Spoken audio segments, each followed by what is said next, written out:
Chapter 8, the Harrison Narcotic Act of 1914. You can read the full text here. As approved December 17, 1914. History. Through most of the 19th and early 20th centuries, the anti-alcohol forces in the United States were gaining ground. The anti-opiate forces, in contrast, remained weak and poorly organized. Why then did the opiate prohibition precede alcohol prohibition by 5 years? After the Spanish-American War, when the United States War Department took over the chore of governing the Philippine Islands, it inherited a whole system for licensing narcotics, addicts, and supplying them with opium legally, a system established under Spanish rule. A War Department Commission of Inquiry was appointed under the Right Reverend Charles H. Brent, Episcopal Bishop of the Philippine Islands, to study alternatives to the Spanish system. After taking evidence on programs of narcotics control throughout the Far East, the Brent Commission recommended that narcotics should be subject to international rather than merely national control. What this means is practically total monopoly of the opium trade and its derivatives throughout the world. This act was proposed. This was the background of the so-called Harrison Act of 1914.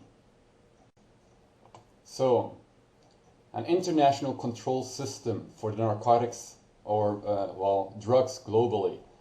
This proposal struck a responsive chord in the United States Department. For many years, Britain had been criticized for shipping opium grown in India and to China. Indeed, two 19th century opium wars between Britain and China. Britain was controlled by Rothschild, okay, remember that, and China had been fought over this issue. Many Chinese saw opium from India as an unfair cut-rate competition for their homegrown product. American missionaries in China complained that British opium was ruining the Chinese people. American traders similarly complained that the silver bullion China was trading for, British opium, so you can read here, that British opium was sold for silver bullion in China. So they proposed in a number of conferences, they proposed then a so-called international regulation bill on narcotics and drugs. It was against this background that the Senate in 1914 considered the Harrison Narcotic Bill.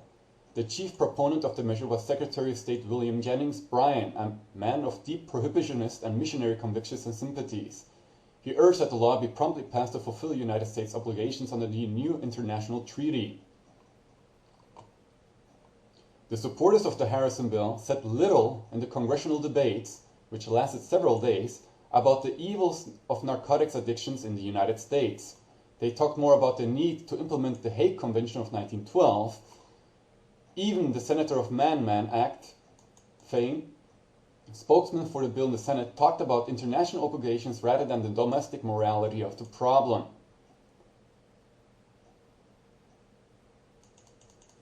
On its face, moreover, the Harrison Bill did not appear to be a prohibition law at all. Its official title was An Act to Provide for the Registration of, which collectors of internal revenue, and to impose a special tax upon all persons who produce, import, manufacture, compound, deal in, dispense, sell, distribute, or give away opium or coca leaves, their salts, derivatives, or preparations, and for other purposes. The law specifically provided that manufacturers, importers, pharmacists, and physicians prescribing narcotics should be licensed to do so at a moderate fee. So the Harrison Narcotics Bill, or International Regulation Treaty of 1914, made an international system of control to tax all types of drug traffic globally. At the same time, anybody who actually handles these drugs has to have a license.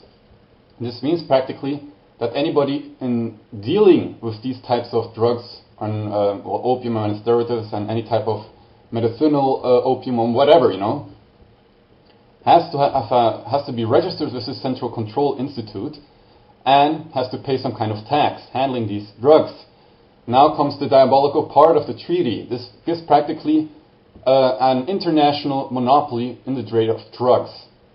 And the Jews own practically the legal and illegal drug trade globally. They are the masters of well, clouding the population and poisoning the population as it is. It's normal.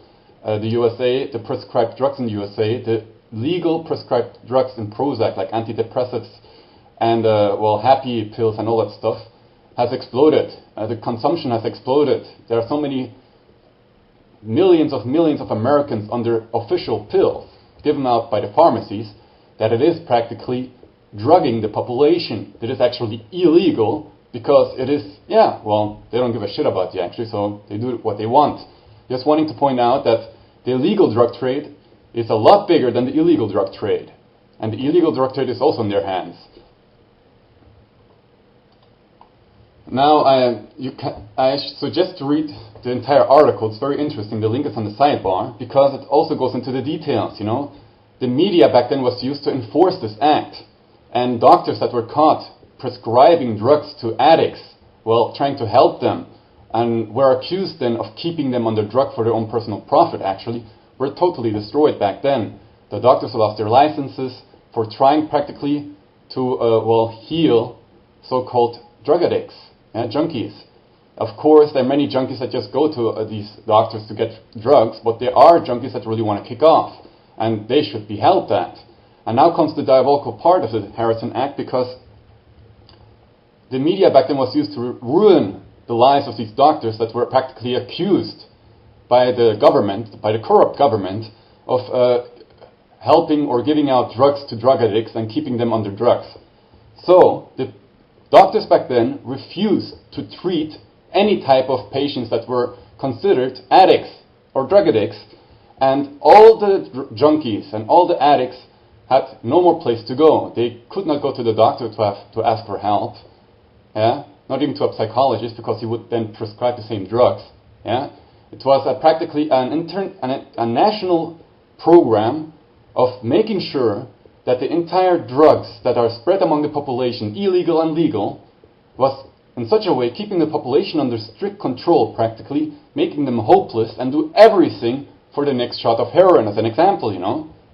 They would do anything, at the same time hopelessness, because nobody there is there to help them. The Harrison Act punishes those that tried even to help them. So the doctors practically ignored any type of junkies. You just have to look at it from a psychological level. This society is shit. You take drugs because to escape this hellhole of reality. I myself took marijuana when I was young, and I still smoke a J once in a while because it's a horrific world situation. But I did not fall into that crevasse of extreme drug abuse and heroin and cocaine and all that stuff, you know. The problem is a large part of the population does, and they do not get any help anymore since 1914, since that act of 1914. So they monopolized the entire drug trade globally. It's totally under their control, the illegal and legal drug trade. At the same time, they imposed this international treaty regulations. Well, in the USA, they enforced it practically, a prohibition law, prohibiting practically medical doctors, psychologists, and anybody for even reaching out or trying to help any drug addicts out of fear that they would be persecuted by the enforcement agencies of this regulation law, destroying their careers for handing out drugs. So, you have an entire generation of drug addicts that has nowhere to go, and does the most everything to get their next shot, you know. That's our society, people. Many greetings from Berlin. Ciao.